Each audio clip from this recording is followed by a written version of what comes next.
Hey there, where there's a will, there's a way. How do you know you're making progress? Sharon Horne-Ellstrom here. Welcome to day 2114 of What You Up To Now, documenting my journey and sharing my experiences originally as I transitioned from the brick and mortar corporate world of business, physical businesses, not just online, to the online world. At that time, I'd been in the offline world 4 decades plus over a quarter century, that simultaneously working in different capacities in corporate America. So I was working back in the days when there weren't very many women in corporate America, especially in manufacturing and engineering, where I chose to spend my time in my career. Then I moved into the quality function, the quality area, which to me meant I could stick my nose in everybody's business, deal with processes and systems and improvement and automations. And that's sort of been my love throughout the decades.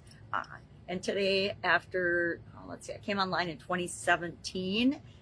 Through the ClickFunnels organization, not working for them, but as a certified partner for their first version of their software. It might have been their second version, but anyway, they've done a lot of iterations, and now ClickFunnels 2.0 is out. That's a topic for another day. That's just part of my online life. So today, we covered a couple of things, and I create 2 pieces of content, 3 including this, every day, every single day. And people are like, why do you do it every day? And I'm like, because it keeps me moving forward. It really, really helped serve me well during the pandemic, right? 2020 was a crazy year for everybody. And there was a big disparity between what happened to people and how they handled the pandemics. A lot of people just sat and waited to see what was going to happen. And although that feels like we're doing something, we're really not doing anything, and we just stay stuck in the place that we are a lot of times when we don't take action or move forward. So that's when I started doing the Get Up and Go challenge, and I did a 30+ day challenge every other month to keep myself moving, as well as helping other people to have something to do and something to look forward to and something to actually keep them moving forward and continually improving and growing during a time period where it actually was a gift to a lot of us. I mean, I don't know about you, but I've always had like 100 books around my house or 100 things around my house that I wanted to do.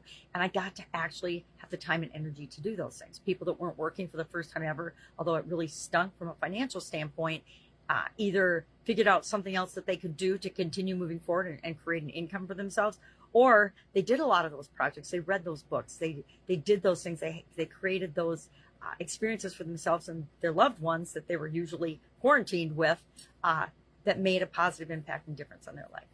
And it was a crazy time, depending on where you are in your life cycle's developmental stage. If you're home with young kids, it was a big challenge for people. If you were, one of you had to go to work and the other one didn't, depending on the industry that you were in and whether it was designated a necessary industry or not, or job, it would determine whether you went to work during that time period or not. So lots of craziness, but most of us came through it unscathed, and a lot of the people I interact with came out of the pandemic actually way better off than they were when they went into the pandemic, because those are the people I hang around with. Anyway, our idiom for today was, where there's a will, there's a way. I love this idiom. I don't think I say it very often, not as the where there's a will, there's a way format, but I do say you can do this and a lot of things like that, where I'm encouraging people to, number one, focus on solutions, not problems. Figure it out. Know and believe and trust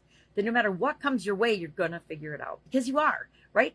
It's the alternative. Just give up and quit and put your tail between your legs and go home, take your ball and go home. I don't know. I don't think that that's an option, right? I think that if we want to have a life that we're proud of, we keep moving forward. We decide what we want. We choose, we commit to it, and then we figure it out along the way.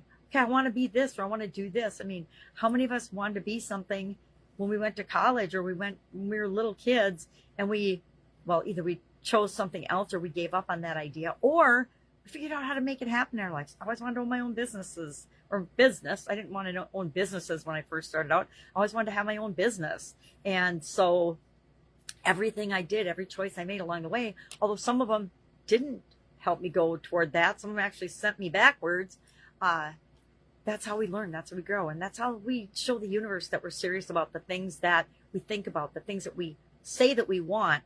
That's how we prove that we actually want and are the person that is able to handle those things, right?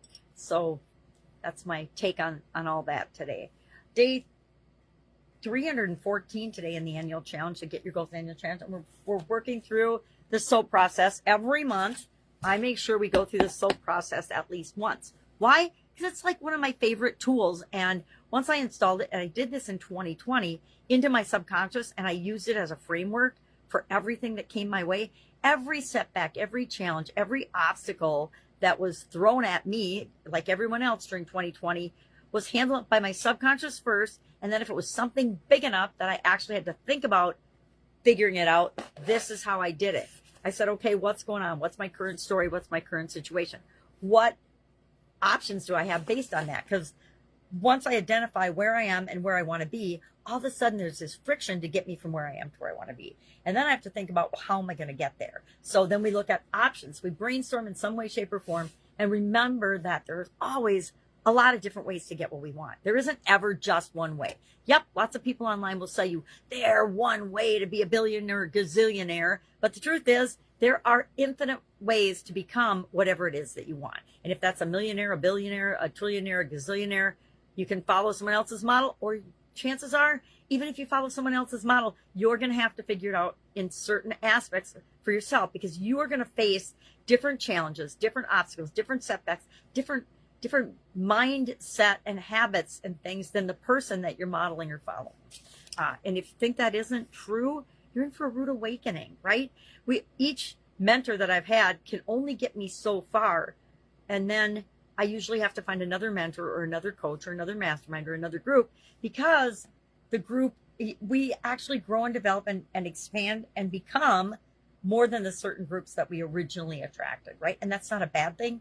It's like whenever anyone leaves my organization for a better opportunity, I freaking love that and celebrate that, because I know that the organization that they're in with me and what we're doing, they've reached their limit and they need to go on and grow and become more. So, then we take action. Yesterday we took action. And then today we ask ourselves, how do I know? How do I know if I'm making progress and going from where I am to where I want to be? Because guess what? Sometimes we do something and we don't know. Usually if you try something one time or do it once, we don't know yet. So we just say, okay, well, I don't know if that worked for me yet or not. I'm going to do it again tomorrow, or I'm going to tweak it a little bit and try to get a better impact or a better result tomorrow. And sometimes we do something and it takes us absolutely backwards, which is an indicator that it's not the right next step for us, right? That's what it tells me. If I do something and it sends me a couple steps back, either subjectively or objectively, in what I'm measuring or how I'm feeling about something, then I know it's not the right thing for me to do right now. Doesn't mean it isn't the right thing 3 steps down the road, but right now it's not the right thing. I've figured that out with different coaches and coaching programs I've linked up with, or different tools that I've learned and tried to apply in my businesses and in my life. Sometimes it's the right time for me. Sometimes it's not. I'll buy a book because my instinct says, buy this book. It sounds good. And then I'll put it on a shelf for 10 years because it's not for me when I get it. I just was attracted to it for a reason, but I don't necessarily know why. And then 10 years from now, or 10 years, because I've done this with books recently, especially during the pandemic, I'll be like, okay, this is the time that I am supposed to consume this information or read this or find this message in here, the one message that's for me to know now. If that makes sense. That's all I've got today. If I can help you in any way, ask. Otherwise, have an absolutely fabulous day. I'll, of course, be with you tomorrow.